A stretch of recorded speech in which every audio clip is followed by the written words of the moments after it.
Hello students, this is Vinayak here. We'll,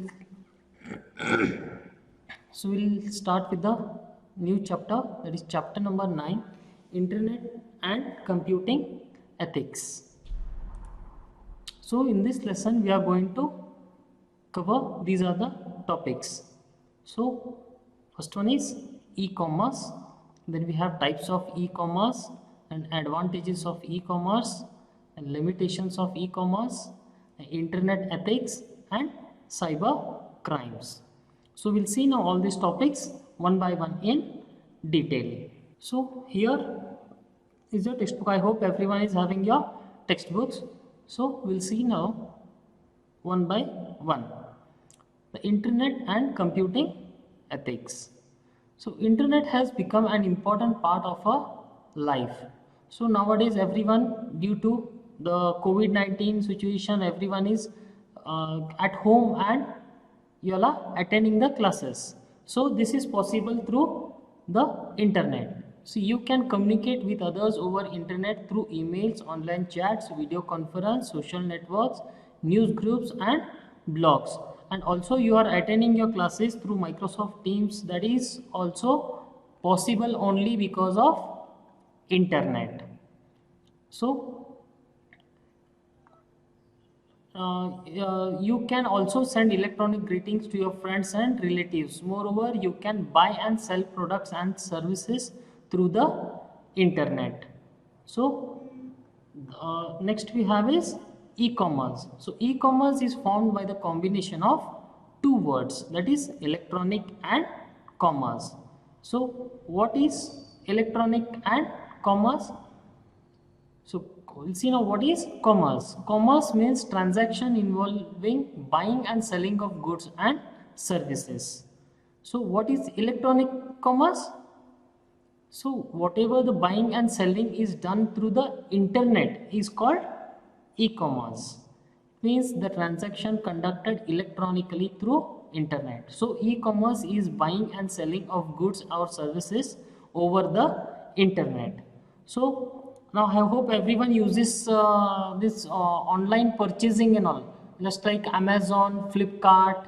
So these are all the websites or facilities given for you to sell or purchase the goods online through internet.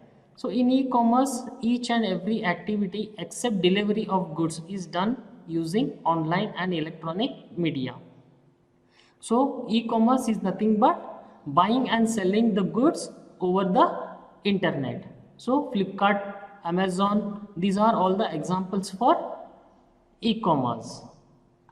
The great advantage of e-commerce is that it is not restricted to the political frontiers of the country. It can be domestic as well as international. So not only domestic means within your city or your state or country, you can even sell and purchase your goods or buy the goods or sell over the internet all over the world. So we have types of e-commerce. So we'll see now what are the types of e-commerce and how they are used. So first one is business to business e-commerce. These are the transaction between two or more business. For example, a car manufacturer buys tires, glass, seat covers, etc. from manufacturers of these products. The value of B2B transaction is much more than any other categories. That is a car. You purchase the car from the showroom, but that showroom person has purchased the other parts of the car from other distributors, from other manufacturers.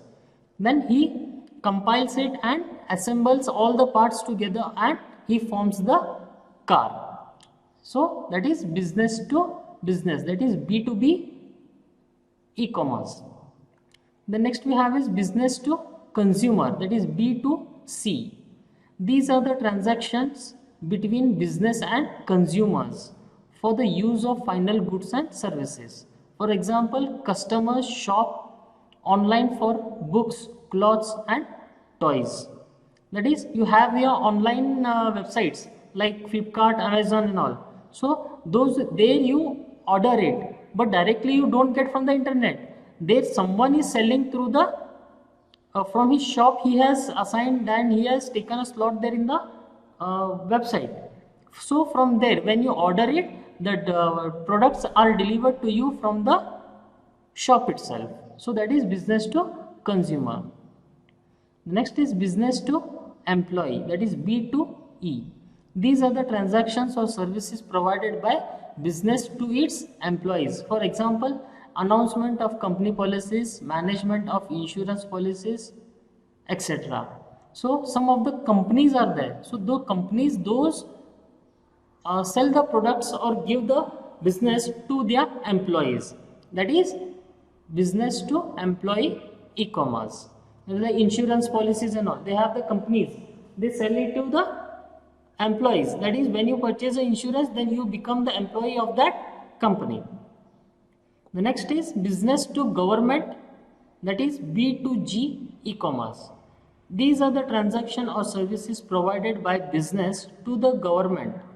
For example, advertisement agencies for government, applying for government tenders, etc.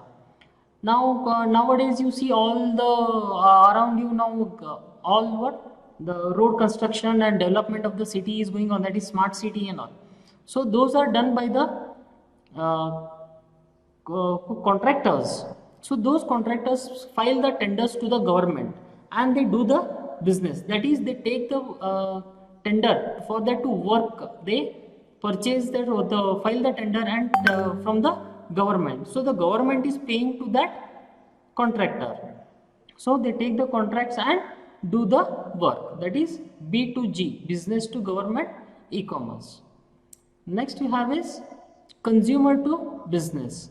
These are the transactions in which consumers or individual offer products to and services to a business. For example, individuals writing reviews and blogs for products sold by a business to earn money. Some of the individuals create their own website and sell the products. So that is consumer to, because directly the individual person is doing directly business with the people. So that is consumer to business. Next is consumer to consumer. These are the transactions that takes place electronically between two consumers through some third party. You must have seen advertisements of various websites where consumers buy and sell used products. These are basically a C2C websites that connects two consumers to buy and sell used household goods and appliances. Best example is OLX, where you sell your old products. Some of the people may not be affordable to all the new products. So in the concession rate, they take the used products, that is second hand might be. Okay, so that is consumer to consumer business. Then government to business, G2B.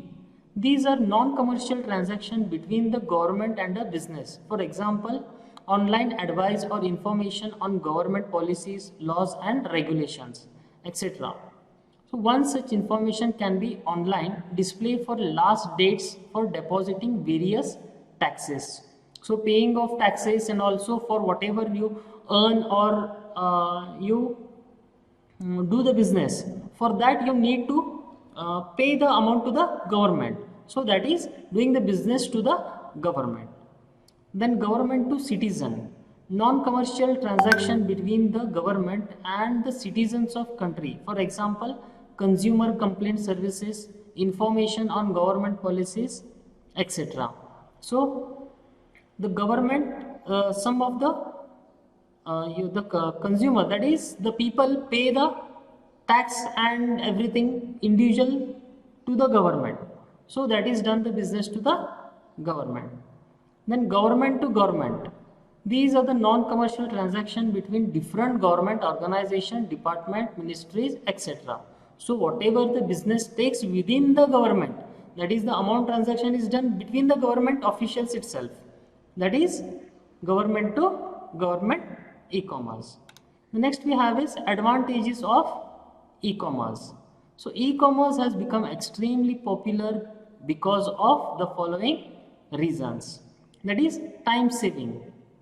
So if you want to purchase anything, if you go out, so go, you have to go out and wait for if there is a rush in the shop, then you need to wait. So you are spending your time. So by doing the e-commerce, that is online shopping, if you do within the fraction of second, with no time, you can purchase your goods.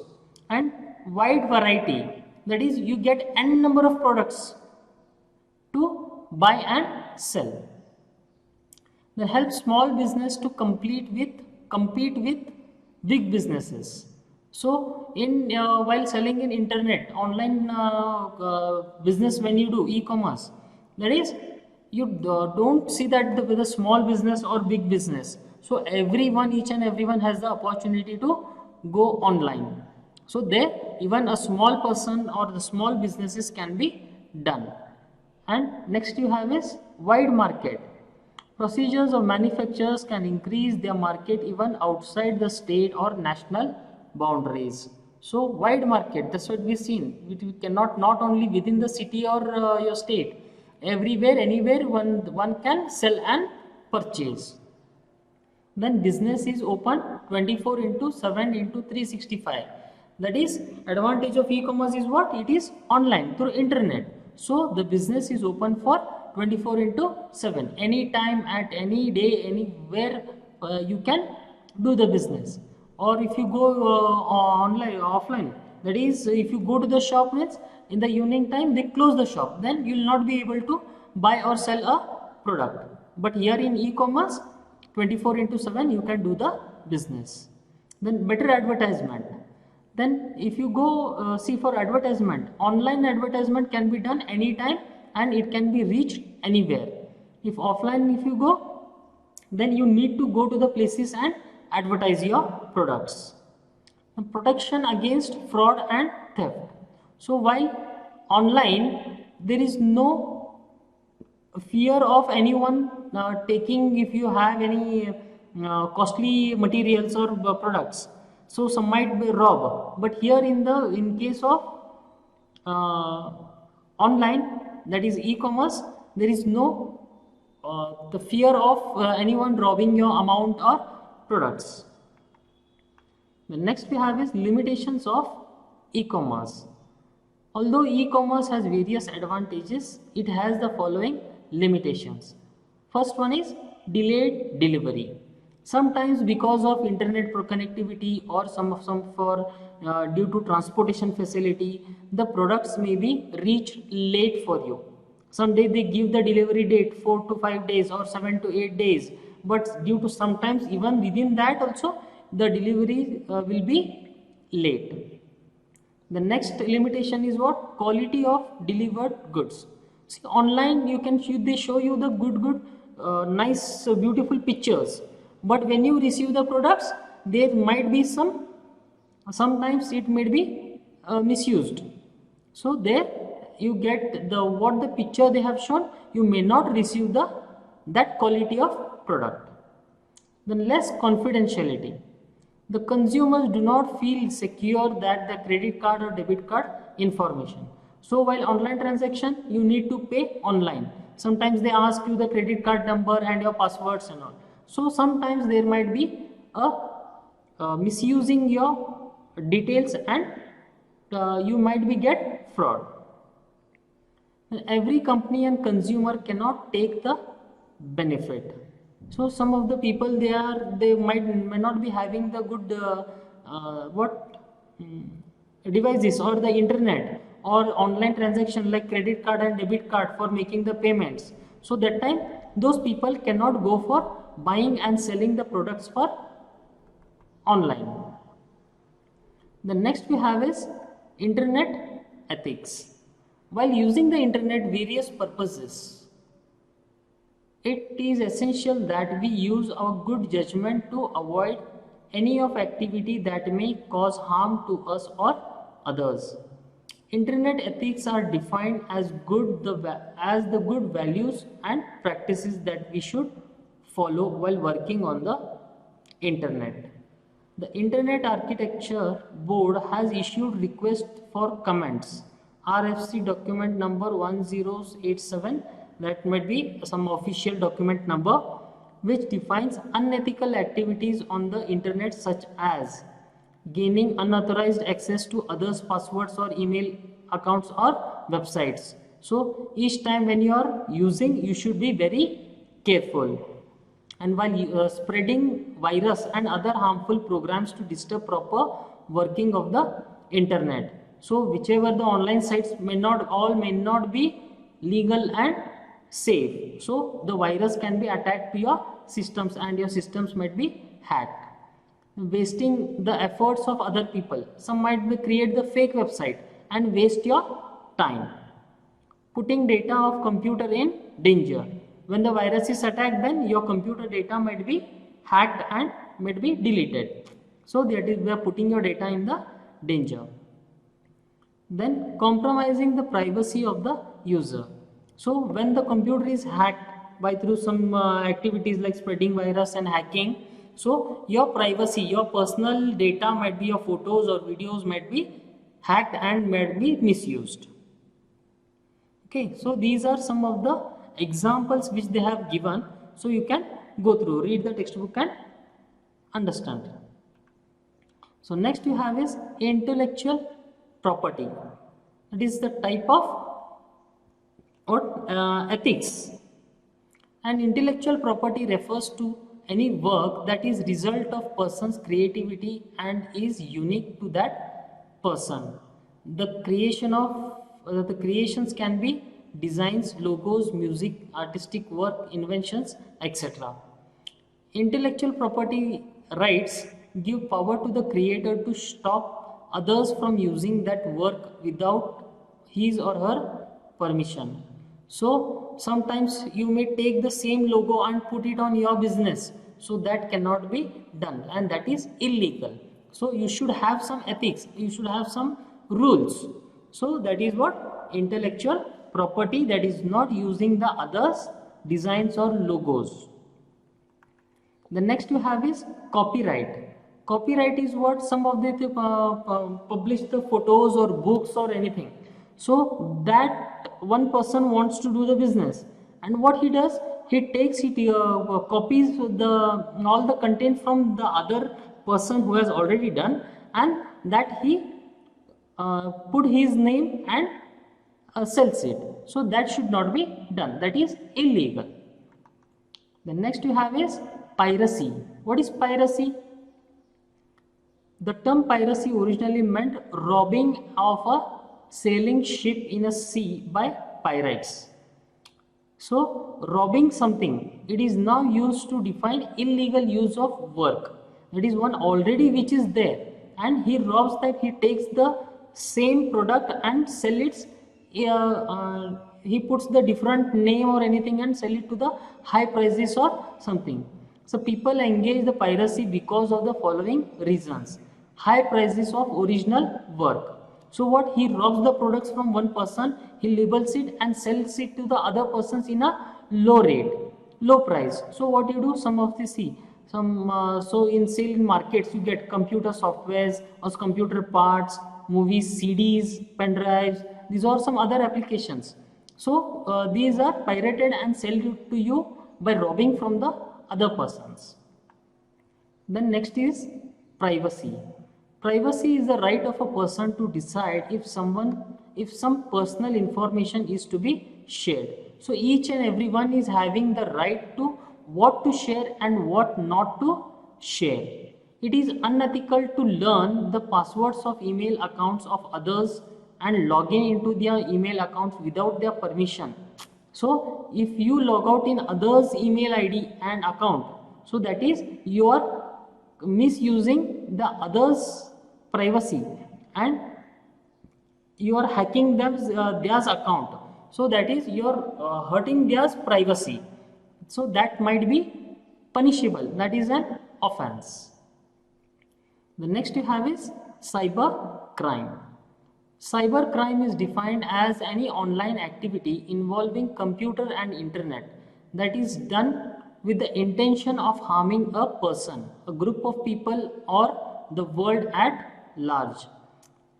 There are various types of cyber crimes. We have already discussed cyber crimes such as misuse of intellectual properties, infringement, copyrights, piracy. Okay, so cyber crime is what? It is a crime where a person is harming the other people. So we'll see there are some more crimes, cyber crimes, that is the crimes done online. Defamation. Defamation is an act of communicating false information about a person or a company with the intention of harming their reputation in the society.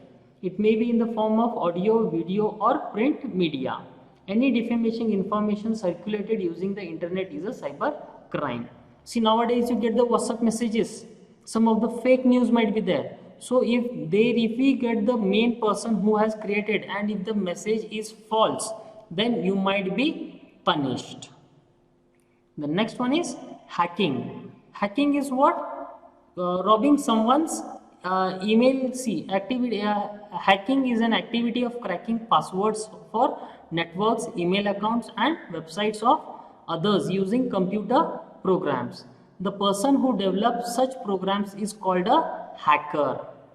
This activity of recovering password without permission of their own is a cyber crime. So some of them, you have the ethical hackers. Ethical hackers is what? It is for some by the government officials, they give the permission to hack the system, where to get the crime.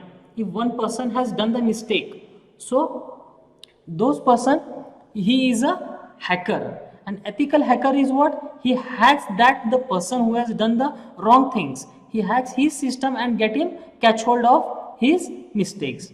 That is called ethical hacking. And hacking is what? The person who does the mistake to hurt other people and to hack others' accounts. Then cyber attack. Cyber attack is an activity formed by the hackers who make an attempt to change or destroy the computer system. That is by sending the viruses through the messages or emails. So that's why if you receive any email, sometimes you in the mobile also you receive the spam calls. So that is cyber attack. They send the viruses or something to destroy the computer or the data which they are having. Then identity theft. Identity theft is an activity in which personal confidential information of a person is collected by the criminal. This information such as Aadhaar card number, driving license, PIN of debit card, credit card, etc. is then misused by criminal for personal gain, such as getting mobile connections or online shopping. So some of you leave your copies of Aadhaar card and all, so that they copy it, and you can now take the mobile SIM card. What you require is submit one Aadhaar card and take the SIM card. So the person giving others Aadhaar card, that is called identity theft. That is, he is robbing the identity of other person and purchasing the products. The next is phishing. In this type of cyber crime, highly confidential information about the bank account of the victims is collected from them using various tricks. This information is then misused to withdraw funds from the victim's bank account. This is also known as online fraud. So some of them, they collect your bank data from the systems and all, and they misuse your account, and without knowing you, they withdraw the amounts from your bank account. That is called online fraud. Okay, so I think I hope everyone has understood what are the activities or the crimes that is done through internet, that is online. So be careful whenever you use internet. Okay, thank you.